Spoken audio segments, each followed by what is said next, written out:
Hey guys, tonight we're going to dive into the truly haunting story of Margaret Clitherow, a woman whose unwavering faith in 16th-century York led to one of the most brutal executions in English history. Her story isn't just about religious persecution.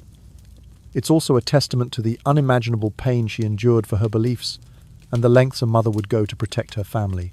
In an era of paranoia where being a Catholic was a death sentence, Margaret was accused of a crime she couldn't admit to, harboring Catholic priests. But the real injustice wasn't just the indictment, it was the legal loophole that sealed her fate. She refused to enter a plea of either guilty or not guilty to protect her children and servants from being forced to testify against her. This choice led to her being sentenced to death by pressing, a medieval form of torture where she was slowly crushed under heavy stones until her bones broke and her life was extinguished. Her death was a brutal symbol of the dark intersection between religious fanaticism and state-sanctioned brutality. So, before you get comfortable, take a moment to like the video and subscribe, but only if you genuinely enjoy what I do here. I would love to know where you're listening from and what the local time is there right now. Feel free to leave a comment below. Now, dim the lights, maybe turn on a fan for that soft background hum, and let's ease into tonight's journey together. In the shadowed streets of York in the 16th century, where the muffled clatter of wooden carts and the distant toll of church bells drifted through narrow alleys, fear of religious reprisal ruled every household. Born in the year 1556 to humble yet respectable parents, Margaret Clitherow entered the world as the eldest of 3 children. Her father, Thomas Middleton, was a wax chandler whose modest shop offered flickering light against the gloom of Tudor dusk, and her mother, Anne Quinn, tended both hearth and heart with gentle diligence.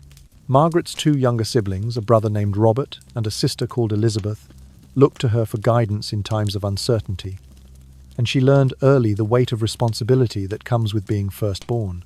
Her childhood, though free from want, was not untouched by the undercurrents of Tudor politics. Education for girls in York at that time was scarce, yet Margaret's parents, recognizing her quiet curiosity and steady nature, arranged for her to receive rudimentary lessons in reading, basic Latin prayers, and the arithmetic necessary to keep her father's accounts. In those candlelit evenings, she pored over worn prayer books and practiced script in flowing copperplate, dreaming of worlds beyond the city walls. By the age of 15, she had become known throughout her district as the calm one, able to soothe frightened servants when the shrill cry of a priest hunter echoed nearby, and to comfort her own family when fines for unauthorized gatherings threatened their livelihood. At the age of 17, Margaret married John Clitherow, a prosperous butcher from a prominent merchant adventurers company. Their union brought her not only the comfortable trappings of affluence, but also the means to exercise her convictions. By 18, she bore 2 children of her own, Anne, age 1, and little Thomas, scarcely 6 months old yet. Rather than retreat into the safety of motherhood alone, she began to feel the stirrings of a deeper calling. England's religious settlement under Queen Elizabeth I in 1559 had outlawed Catholic rites, branding any who celebrated the Mass as traitors to the crown. Yet in whispered courtesy among trusted neighbours, Margaret discovered secret signals. A rose placed atop a gatepost, an arrangement of pottery on a windowsill, even the tone of a husband's cough, each a silent summons to gather. In a chamber at the back of their home, cleverly concealed behind a false panel of oak, Margaret fashioned a clandestine oratory. There, beneath the flicker of too many candles and the hush of evening prayers, she welcomed itinerant priests into a world that dared not exist in daylight. The room bore the telltale signs of resistance: an altar crudely fashioned from butcher's block, hidden compartments lined with rosaries and missals, and escape routes through narrow passages that led beneath the hearth. While John Clitherow maintained outward allegiance to the Church of England, his business thriving and his reputation unblemished, Margaret risked everything by transforming their household into the beating heart of Catholic defiance in Yorkshire. Yet in early March of the year 1586, the carefully woven tapestry of secrecy began to unravel. A Flemish boy of 11, invited into their home to learn rudimentary English and Latin, betrayed the very household that sheltered him. Under the weight of interrogation and perhaps the terror of torture, he revealed every detail: the hidden chapel behind the larder, the coded conversations by candlelight, and, most damningly, the presence of Father John Mush himself. Armed with this intelligence, The men of Sheriff Thomas Kim descended upon the Clio residence before dawn. They forced open locked doors, heaved aside false panels, and laid bare the network Margaret had nurtured for years. When the officers finally stood upon the threshold of her secret oratory, Margaret neither trembled nor raised her voice in protest. Instead, she paused in the doorway, long hair tumbling about her shoulders, eyes steady in the dim light, and acknowledged that her long vigil of faith had reached its end. In that moment the streets of York grew still, as if the very stones held their breath, and a single candle guttered before the altar dripped its final tear of wax. Thus concluded the first act in the martyrdom of the woman history would remember as the Pearl of York Margaret Clitherow, who had chosen conviction over compromise and faith over fear in a world determined to crush both. Once the sheriff's men had seized her at dawn's pale light, Margaret Clitherow found herself bound in rough ropes and led through the echoing corridors of York Castle. The torches along the stone walls burned with an indifferent glare, as though they too were weary of the endless business of life and death.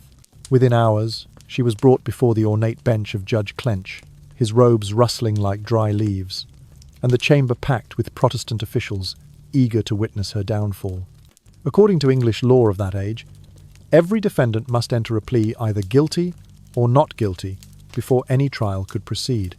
To refuse was to invite the ultimate penalty of peine forte et dure, strong and hard punishment, in which the condemned would be pressed to death beneath stones heaped upon his body. Margaret, who carried within her a child of barely 6 months' growth, understood perfectly the stakes. Should she plead, her family and servants would be compelled to testify against her, invoking oath upon oath in a public spectacle. The thought of her young children or loyal household staff condemning her was unbearable. And so, when the clerk intoned the demand, "Margaret Clitherow, what say you? Are you guilty or not guilty of harbouring seminary priests?" She lifted her chin with gentle resolve. In a clear voice barely above a whisper, she declared, "I know of no offence whereof I should confess myself guilty." Ohush fell. The judge, amused at first, frowned as he repeated the question. "How then do you answer the charge of sheltering a priest?" Again, Margaret offered no words. The silence she kept spoke louder than any confession. It was not ignorance but choice, a deliberate refusal to allow her loved ones to be called as witnesses. Those in attendance exchanged glances, some sympathetic, most scornful, but none doubted her meaning. By refusing to plead, she effectively sealed her fate. In the eyes of the law, she had chosen pressing over trial. Judge Clench, sensing both the gravity of the moment and the unusual fortitude of his prisoner, made one final appeal. He spoke of her unborn child. "Lady Clitherow, think of the life within you. Abandon this course and plead that your child may have a mother to guide it."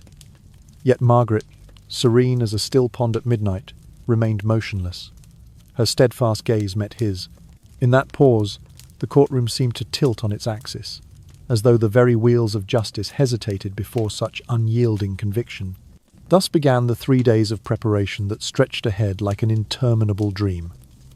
Removed from the clamour of the courtroom, Margaret was returned to a narrow cell, its walls damp with centuries of sorrow. The cot upon which she lay was but a plank, and the straw beneath offered little comfort. Yet in that cold retreat, she spent her final hours in quiet ritual. She knelt upon the straw, head bowed low, murmuring prayers in Latin and English, her voice rising and falling like a lullaby meant for the unborn child she carried. During those days, she wrote letters, slender sheets of parchment inscribed in copperplate, each word tender with love. To her husband, John Clitherow, she entrusted the care of their 2 young children, beseeching him to nurture their faith and remember her with compassion rather than bitterness. To her parish friends, she bequeathed the small sum she had saved, asking that they care for her servants with kindness. These final missives she sealed with wax, their seals pressed with the image of a single rose, the emblem of her secret congregation. Outside the castle walls, the authorities wrestled with their conscience. Peine forte et dure was a punishment rarely invoked. Few had lived to testify of its horrors. To apply it now to a woman and child, whose dignity shone in every measured breath, felt excessively cruel even to hardened magistrates. Some feared the public might recoil at the sight of stones raining upon her chest. Others whispered that such brutality would only cement her legacy as a martyr. Yet the law, once set in motion by her own refusal, could not be easily stayed. Inside her cell, Margaret found solace only in her prayers and memories. She recalled the hush of the hidden chapel, the candlelight dancing on carved wooden beams, and the hushed voices of the faithful gathered close. She imagined the faces of her children, Anne's bright eyes, Thomas's tentative grin, and tucked those visions close to her heart. Each evening, a single candle was brought to her cell. Its flame fluttered against the stone, just as her resolve fluttered against the weight of impending death. And so, as the 3 days waned, she sat by that single light, unbowed. The world outside its clamour of politics, its strictures of law faded into a distant murmur. In that quiet, she embraced her fate. If to die slowly beneath stones was the price of her silence, then so be it. There, in the most profound stillness, Margaret Clitherow prepared to meet the dawn of her final act, her spirit calm and her faith unbroken. On the morning of the 25th of March in the year 1586, a day sacred in the Catholic calendar as the Feast of the Annunciation, the city of York awoke under a leaden sky. Damp mist curled through the narrow streets, clinging to rooftops and cobblestones alike, as though reluctant to let go of the night's chill. At the rear gate of York Castle, officers of the court quietly arranged the instruments of punishment. A beam of oak, its length exceeding 7 feet, lay ready.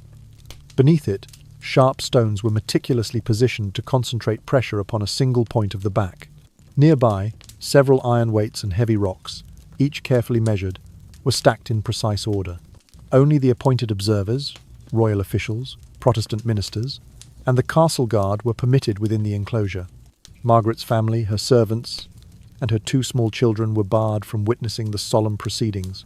Clad in her finest attire, a gown of deep blue damask trimmed with plain white linen, Margaret emerged just before dawn. Her steps were measured, her posture unbowed, as she approached the silent assembly. A hush fell among the witnesses as she knelt beside the wooden beam, folding her hands upon her lap. In that quiet moment, the first pale rays of sunrise pierced the mist, illuminating the scene with a fragile gold light. Margaret's eyes, steady and resolute, met those of Judge Clench across the courtyard, but she offered no words of fear or defiance. Instead, she raised her face heavenward in prayer, as if seeking solace from the unseen presence she had served in secret. When the time came, Margaret spoke her final entreaty. "I forgive all who have brought me to this day, and I pray that God will enlighten the Queen and all the people of this land." Her voice was soft yet clear, carrying across the shivering stones like a lullaby. A single tear traced its path down her cheek. With a gentle nod to the executioner, she lay upon the oak beam, positioning herself so that the sharp stones would bear directly upon her back. Her gown rustled as she shifted, but her composure remained unbroken. The first iron weight, a cube of dense cast metal, was placed atop the door that covered her prone form. A muffled groan escaped her lips as the pressure settled. The Protestant minister, eager to call her back from her faith, cried out, "Recant now, Margaret Clitherow, and save yourself." But beneath the wooden barrier, her prayers continued unabated, whispered in Latin, "Sancta Maria, ora pro nobis." The hush of her voice, muffled though it was, carried with it both strength and serenity. One by one, additional stones were added, stone, the size of a small loaf of bread, then a larger boulder, each piled with deliberate slowness. With each new mass, a subtle crack resonated as her ribs yielded to the relentless weight. The assembly watched in solemn silence, the only sound the dull thud of stone meeting wood and the faint rustle of fabric. Margaret's breathing grew laboured, yet even as each breath became a laborious effort, her murmured prayers swelled and receded like gentle waves upon a tranquil shore. 15 minutes passed in a sequence of agonizing progression, though to those present it seemed both an instant and an eternity. Her final murmur drifted upward, as the last of the weights, a heavy round disc, settled into place. Then, in the stillness that followed, the executioner gently lifted the beam. When the covers were removed, Margaret lay silent, her body broken, but her face peaceful, as though in sleep rather than in death. Those who gazed upon her noted the calm repose of her features. The slightest curve of her lips and the faint colour of her cheeks suggested not horror, but a transcendent release. Thus concluded the martyrdom of Margaret Clitherow, known thereafter as the Pearl of York. The courtyard, so recently filled with hushed anticipation, seemed to exhale its grief into the morning air. As the assembly dispersed in respectful sorrow, only the echo of distant bells carried forward the memory of that dawn, an enduring testament to unwavering faith and the quiet courage that can outshine even the darkest shadows of cruelty.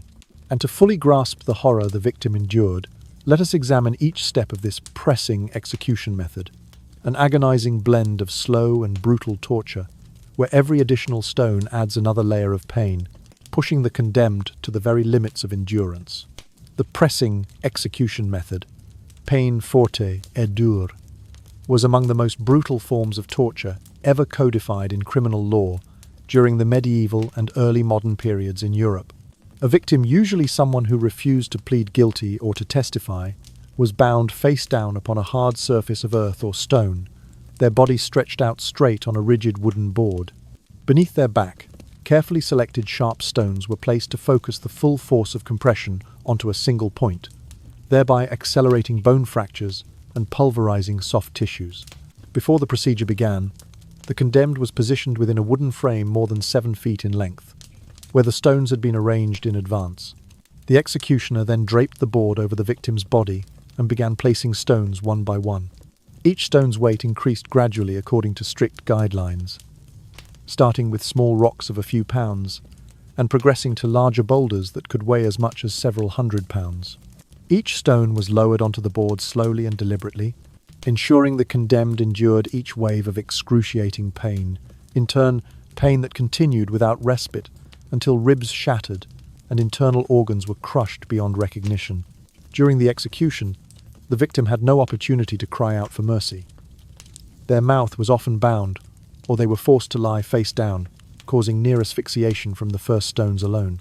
Struggles for breath, searing agony, and overwhelming terror produced faint groans that eventually became intermittent cries. Under the enormous pressure, their body convulsed, sweat mingled with blood from fractured ribs, and a dark crimson stain spread across the damp wooden plank. For the first few stones, the victim remained conscious enough to feel each crack of bone, but only minutes later, the combination of agonizing pain and oxygen deprivation induced a gradual loss of consciousness. Yet the pressing method was designed to prolong this ordeal until the body could endure no more. In the final moments, when air could no longer fill the lungs and the heart ceased its beat, the condemned slipped into death. The cruelty of this method lay not merely in causing death, but in transforming it into a horrific spectacle that those who witnessed could not ignore. Many officials and guards shuddered at the sight of stones heaped one upon another, the brittle snap of bones, and deaths that could last up to several dozen minutes. Pressing was not a quick end like hanging or beheading. It was an agonizing sentence of bodily destruction, employed when the law demanded maximum severity as a warning to anyone daring to challenge authority. Looking back from the present day, we recognize that this brutality far exceeded ordinary judicial punishment, forcing victims to suffer not only excruciating physical torment, but also public humiliation. Pressing stands as a tragic reminder of how legal systems can become instruments of annihilation when they deprive individuals of their most fundamental rights first, the right to remain silent, and ultimately, the right to live. And as the echoes of that grim dawn faded from the towers of York Castle, the news of Margaret Clithero's execution spread like a sombre whisper across England and beyond its shores. In hidden enclaves and candlelit rooms, English Catholics gathered in secret to honour the woman who had dared to sacrifice herself for faith and family. They knelt upon icy flagstones, their hearts warmed by flickering tapers, as whispered prayers, Sancta Maria, ora pro nobis, rippled through walls, meant to silence them. Even some Protestant ministers, hearing of Margaret's composure in the face of crushing stones, found themselves stirred with reluctant admiration. Across the sea in Paris and Rome, memorial masses were offered in absentia, the Latin intonations weaving a tapestry of solidarity that transcended borders. In Flanders and the German principalities, pamphlets circulated among Catholic refugees, eulogizing the Pearl of York as a modern-day martyr whose steadfast refusal to betray others had illuminated the path of conscience. These accounts spoke of a gentle mother who knelt to pray, even as her bones were broken that a simple woman's courage could outshine the might of kings. Back in London, Queen Elizabeth's council convened in uneasy session. Rather than quell Catholic resistance, the brutal spectacle of the pressing had forged a new icon for the persecuted to rally around. Internal reports warned that the cruelty was counterproductive. Fear alone would not secure loyalty. Sympathy would breed quiet contempt. Whispers in the corridors of power speculated whether the crown should temper its severity, lest the memory of Margaret's pain undermine its own authority. Meanwhile, ordinary citizens in market towns and villages whispered at alehouses and hearthsides. "Have you heard," they would ask, "of the butcher's wife who refused to plead even for her child?" Mothers tucked their babies closer, and fathers rubbed their chins in troubled thought, wondering if laws that permitted such horrors were fit for an age of growing civility. Even John Clio, racked by grief at the loss of his beloved wife, saw no alternative but to publicly endorse the verdict to preserve his family's livelihood and his own standing among the merchant adventurers. Behind closed doors, however, he reverenced her memory with a dread and tenderness that defied his public posture. In York itself, the once flourishing network of sanctuary collapsed. Doors that had opened at midnight remained closed. Hidden panels gathered dust where priests once knelt. Yet the legend of Margaret Clitherow endured in murmured tales.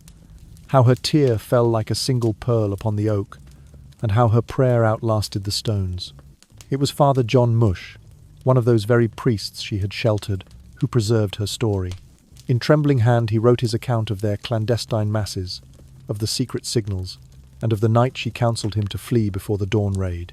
His manuscript, bound in worn leather and hidden beneath floorboards, became the indispensable source for English Catholic history.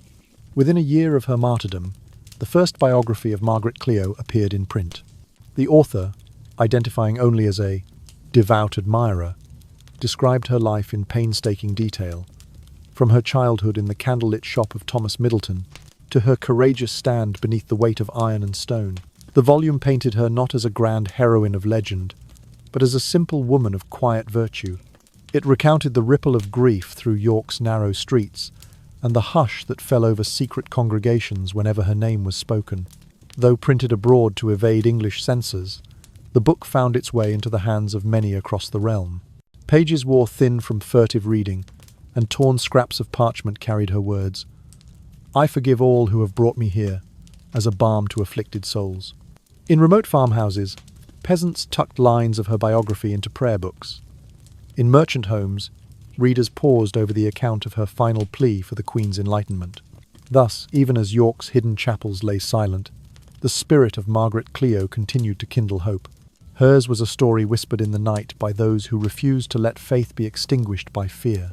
And in those quiet echoes, like a lullaby for the weary, the Pearl of York lived on, a testament that a single act of profound conviction could outlast the heaviest stones. And so, in the decades and centuries that followed, the Catholic Church began the solemn process of recognizing Margaret Clithero's sanctity. Documents preserved in the Vatican archives reveal that she was declared blessed in the year 1929 and was solemnly canonized in 1970. This journey towards sainthood unfolded against the backdrop of the Second Vatican Council, a time when Catholics and Protestants alike sought reconciliation. In that spirit of ecumenism, the Church looked to Margaret's story as a rallying point for shared respect of religious freedom, acknowledging that her sacrifice transcended the boundaries of any single denomination. From a historical vantage, Margaret's life and death illustrate how a society can descend into cruelty when faith becomes a tool of oppression. Yet it was precisely that same faith, quiet, steadfast, and deeply personal, that awakened extraordinary courage within her. Under stones heavier than her own body, she found the strength to protect the innocent and to offer herself as a living testament to conscience over coercion. Over time, scholars and theologians have reflected that her martyrdom embodies the paradox of suffering that frees rather than enslaves, a painful crucible that forged a universal message of dignity. Today, Margaret Clitherow stands as a global symbol of the right to freedom of conscience. Her example reminds us that even the humblest individual may influence the course of history. In classrooms and auditoriums, her name appears alongside other champions of human rights, illustrating how one person's moral steadfastness can ripple outward to touch countless lives. Her canonization in 1970 was hailed not only within the Catholic world but also by advocates for religious liberty everywhere, who recognized in her story the affirmation that no government or court may arrogate the authority to extinguish the light of a sincere soul. As we reflect upon the centuries since her pressing beneath stones, it is remarkable to consider how Margaret's witness has endured. Her tale, once confined to whispered prayers in hidden chapels, now resonates through printed biographies, scholarly monographs, and even musical compositions. Across continents and generations, people gather on the anniversary of her death, March the 25th, to recall her final words of forgiveness and her prayer for the Queen's enlightenment. In these commemorations, the austere setting of the castle courtyard is replaced by candlelit halls and flower-adorned altars, yet the core of her sacrifice remains unchanged.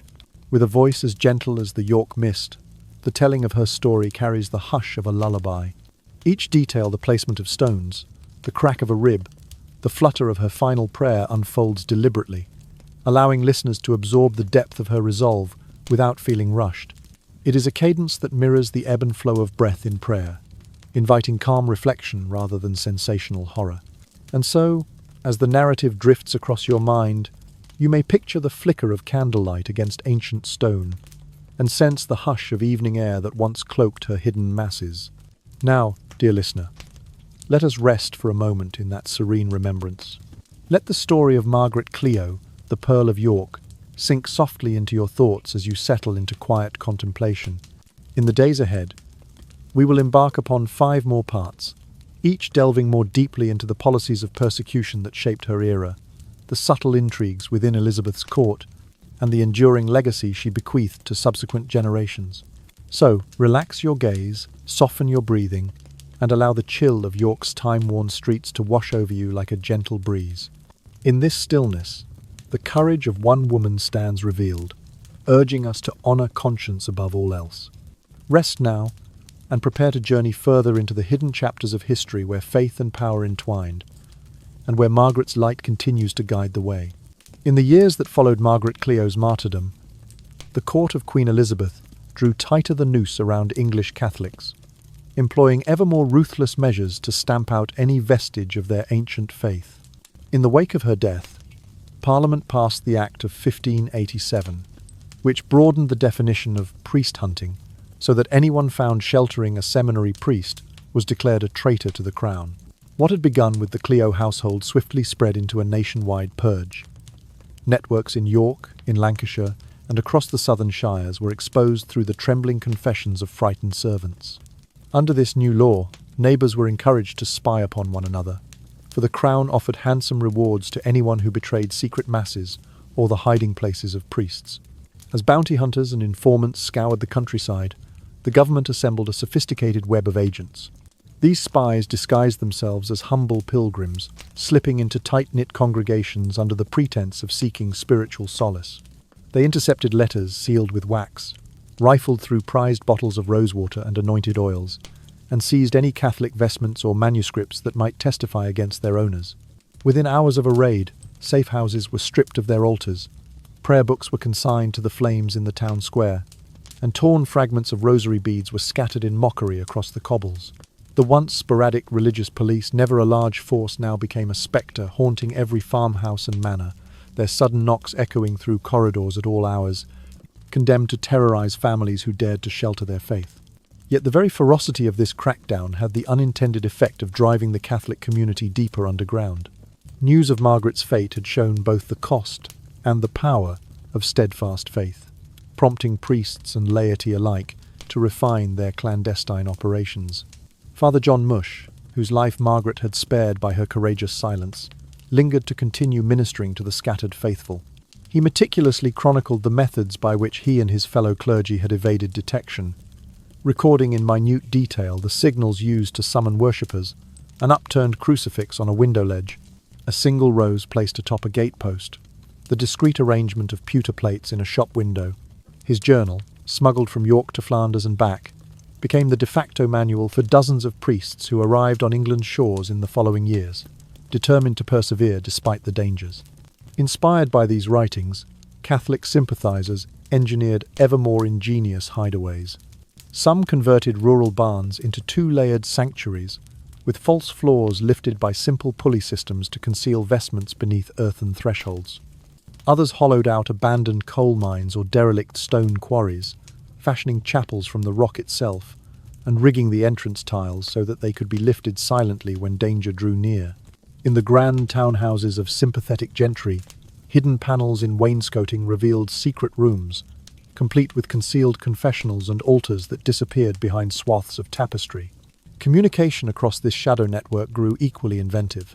Families arranged their window shutters in coded patterns. 3 shutters closed, 2 open, signified a safe gathering. A tilted lantern hung from an oak beam meant that Mass would begin at midnight. Ingenious laypeople devised the portable Mass, carrying small brass censers and foldable prayer stands in leather satchels, enabling worship to be conducted anywhere from a misty copse at dusk to the rusted interior of a disused mine shaft.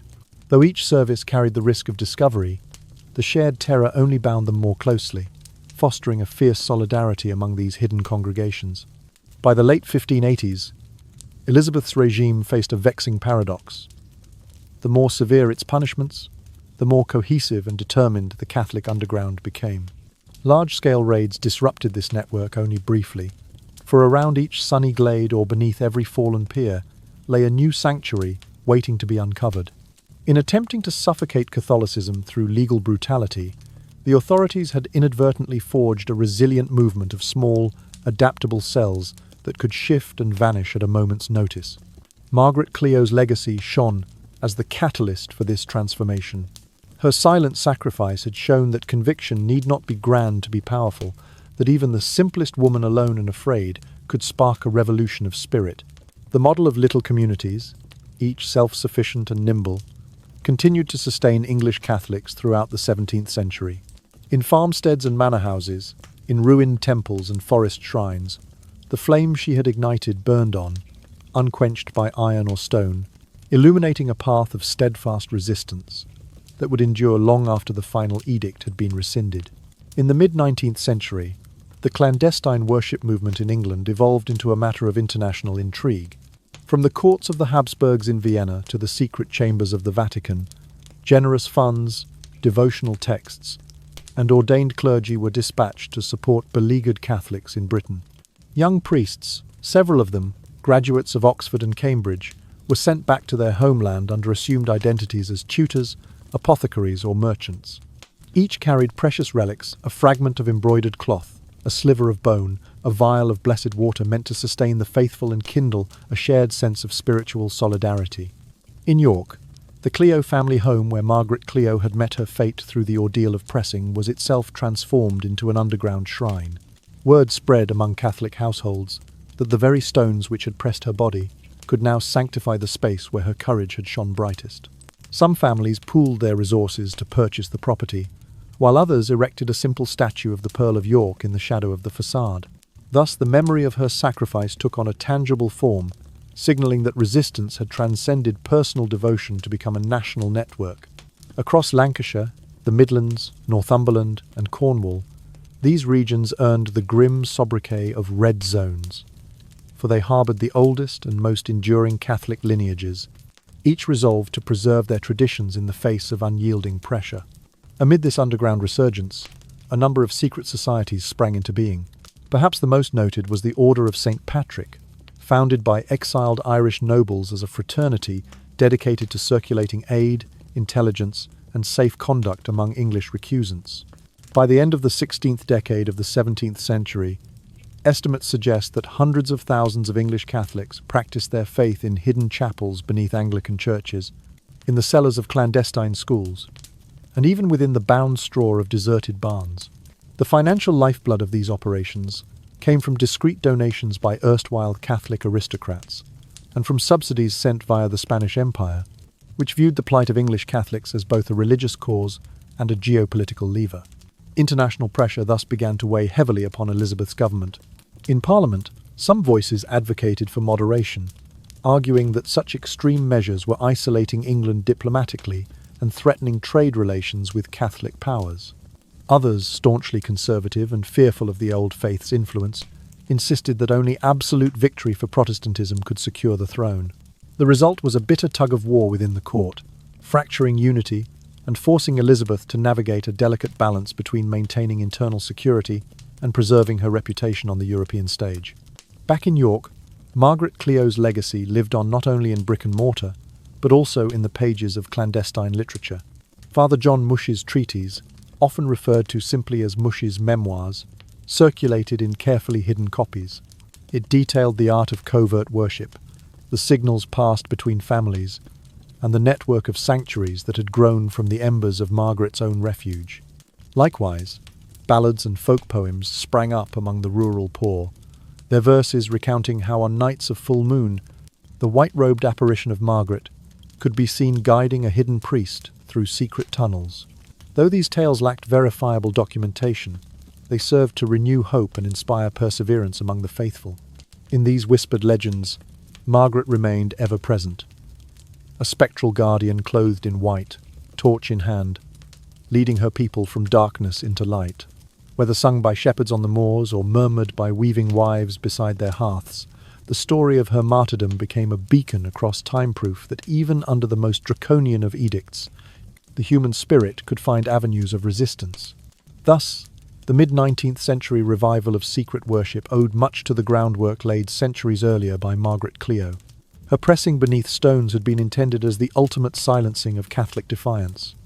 Instead, it sparked an underground renaissance that reached from York to Vienna and Rome, from hidden Dublin taverns to the corridors of foreign courts. In every coded letter and whispered prayer, her memory endured a testament that in the heart of tyranny, a single act of unyielding faith can kindle a flame that no decree can extinguish. Beginning in the 17th century, England's currents of history surged with the upheaval of civil war and the rise of the Rump Parliament. The wars of the Three Kingdoms pitted the royalist forces loyal to King Charles I against the fervent Puritans who sought to purge the Church of England of all vestiges of ritual. Amid this maelstrom, English Catholics already branded as potential agents of the Vatican found themselves navigating between two warring factions. In that perilous tide, the clandestine network established by Margaret Clitherow became a refuge not only for persecuted priests, but also for agents of both camps.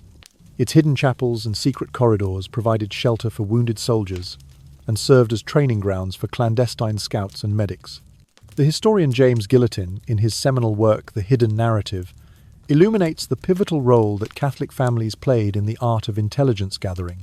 By assuming the guise of loyal subjects, these laypersons passed coded messages in the form of embroidered patterns on clothing, concealed dispatches within hollowed-out hymnals, and even stashed arms in the hidden cellars of their manor houses. At the battles of Edgehill and Marston Moor, enterprising Catholics slipped through the ranks of both royalist and parliamentarian forces, tending to the wounded with clandestine vials of oil and restrained prayers. Their intimate knowledge of wooded glades and secret tunnels allowed them to ferry injured soldiers away from the front lines under the cover of darkness. In doing so, they proved to be unexpected allies to both sides, their devotion to human life outweighing any factional loyalty. Yet the mid-century era brought renewed persecution under Oliver Cromwell's Commonwealth. The Puritan authorities, emboldened by their victory, imposed harsh restrictions on all forms of public worship they deemed popish. Choirs were disbanded, organs were smashed, and even the mere sound of a bell tolling for Mass became an offence punishable by fines or imprisonment. Monasteries and abbeys that had survived the Reformation were forcibly dissolved, their cloisters left to crumble into dust. Many Catholic priests and lay faithful chose exile in Bohemia, France, or Spain rather than face the full weight of these edicts. Nevertheless, thanks to the resilient network first kindled by Margaret Clithero's courage, the mobile prayer persisted. Small bands of worshippers gathered at midnight beside abandoned mine shafts or within overgrown woodlands, chanting the liturgy by candlelight, before dispersing at the first hint of dawn. The restoration of the monarchy in the year 1661 marked a subtle shift in religious policy. King Charles II, while personally inclined toward leniency for Catholics, recognized the necessity of maintaining the goodwill of his predominantly Protestant parliament. He issued proclamations that relaxed punishments for recusancy. Those who refused to attend Anglican services were granted a greater degree of tolerance, provided their gatherings remained discreet. For the first time in decades, Catholics were able to convene in private chapels within aristocratic mansions without immediate fear of arrest. These gatherings, though still clandestine, could now include a small retinue of worshippers and even the ordination of new priests on English soil. This gradual easing of repression paved the way for a more enduring settlement of religious liberty. The Toleration Act of 1689, passed under King William and Queen Mary, officially granted freedom of worship to Protestant dissenters, and by custom, it was extended in practice to nonconformist Catholics. Restrictions on postal delivery of devotional literature were lifted, and the government ceased its routine censorship of printed prayer books. Thus, the legacy of Margaret Clitherow, once an obscure butcher's wife pressed beneath stones for her unwillingness to betray her friends, bloomed into a symbol of modern religious freedom. Her story demonstrated that a single individual's unwavering conviction could inspire generations to resist tyranny, to refine the art of solidarity, and ultimately to secure the right of every conscience to worship without fear. In the hush of reflection that follows these recollections, one may imagine the quiet resolve of those 17th-century families, their prayers drifting beneath chapel floors and echoing through the hollow trunks of ancient trees. Their solidarity, born of clandestine devotion, would shape the very notion of religious plurality in Britain and beyond. And it all traces back to the indomitable faith of one woman, the Pearl of York, whose example guided the faithful through stormy seas, across the ravages of war and the zealotry of extremism, toward the calmer harbours of tolerance and mutual respect. As the 18th century drew to a close, the currents of the Enlightenment swept across Europe, like a gentle dawn breaking through centuries of twilight. In drawing rooms and salons from Paris to Edinburgh, thinkers invoked the power of reason and the dignity of the human person to challenge every institution founded upon violence and coercion, including the persecution of the faithful.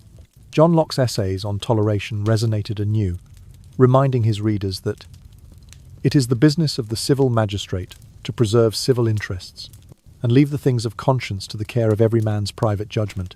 Likewise, Montesquieu's writings on the separation of powers and Voltaire's biting satires on intolerance painted the ordeal of Margaret Clitherow in stark relief, lauding her as the most dreadful emblem of medieval cruelty, inflicted in the name of religion.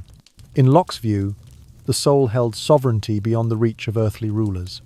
To coerce belief was to destroy the very essence of liberty. He penned letters extolling the virtue of toleration, noting that no injury is done to the body of society when a man may think and speak his mind in matters of faith. Montesquieu took this further, arguing that laws must rest upon the consent of the governed rather than the decrees of fear. He cited Margaret's suffering beneath unrelenting stones as the supreme example of legal overreach, where the magistrate's power crushed not only the bones but the spirit of a gentlewoman who sought only to follow her conscience.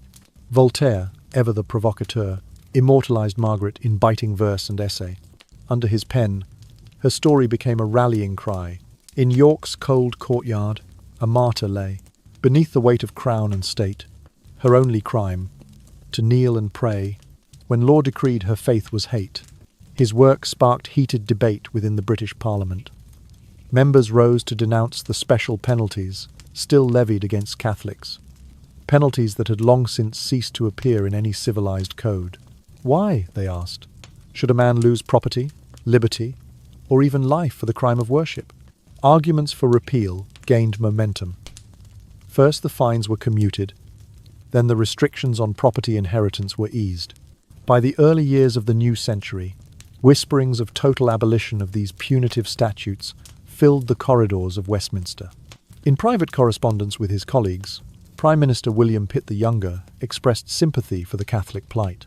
He wrote that, "In a realm professing liberty, it is a stain upon our character that we perpetuate laws born in an age when stones and iron weighed more heavily than reason or mercy." His influence helped secure the passage of the Relief Act of 1728, which removed the requirement that Catholics take the sacramental oath before holding public office.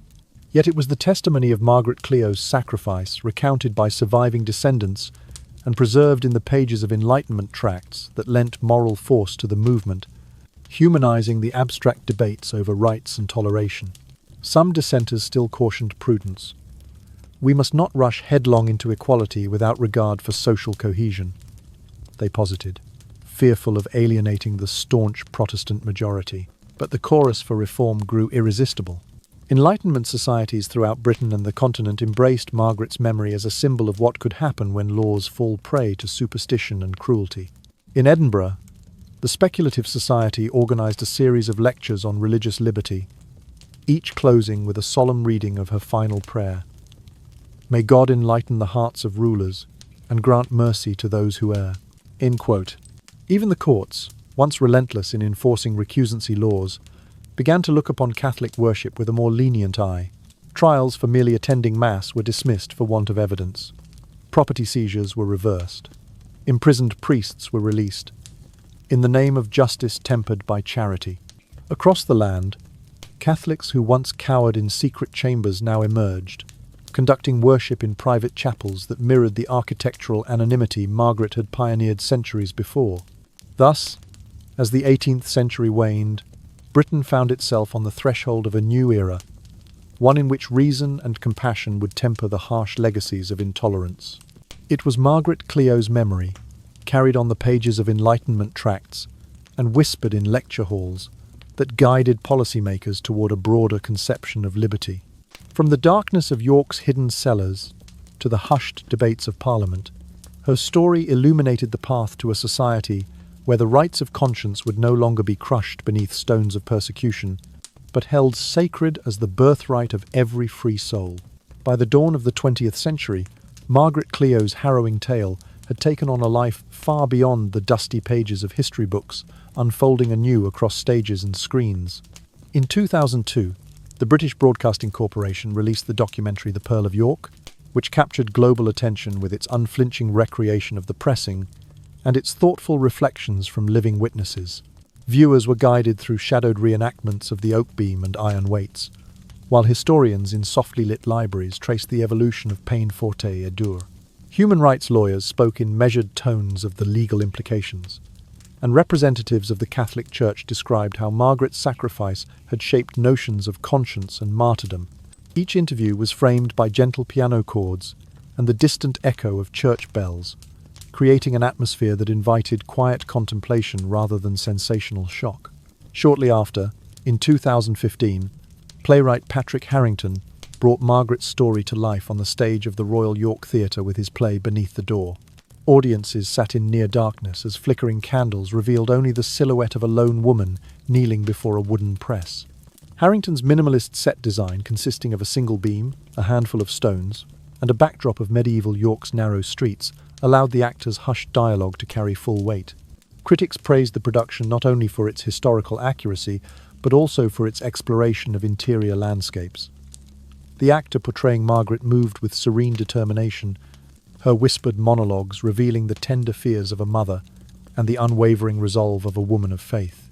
Night after night, the play drew packed houses, and the hush that fell over the audience as the final stone dropped became something akin to communal prayer. In the realm of fiction, Jane Mortimer's historical novel Stone and Prayer, published in 2010, wove fact and imagination into a tapestry that spanned centuries. Mortimer structured her narrative in alternating chapters, one set in the turbulent 1580s, following Margaret's final days beneath the press, and the next unfolding in the present day, where a modern descendant named Anna Cleary unearthed journals in the attic of the old Clio house. The two timelines converged through parallel interior monologues, revealing how Margaret's inward strength resonated across generations. Mortimer's prose was deliberately lyrical, evoking the hush of candlelit chapels and the slow, deliberate descent of each weight upon Margaret's back. Readers often found themselves lulled by her cadent sentences flowing like gentle streams before being jolted awake by the sudden crack of bone or a trembling confession in the attic. Academic circles soon took notice. Leading universities across England incorporated Stone and Prayer into their curricula for courses on Western history and literature.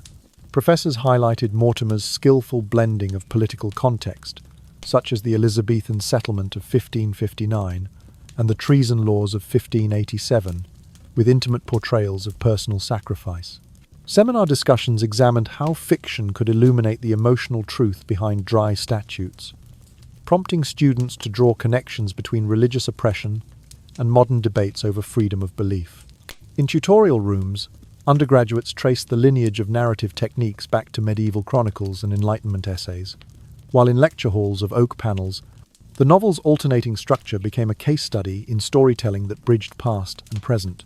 Beyond theatre and literature, Margaret Clithero's story inspired exhibitions in museums and galleries throughout the early 21st century. Curators displayed film stills from the Pearl of York alongside original correspondence facsimiles of letters Margaret had penned to her husband, sealed in crimson wax.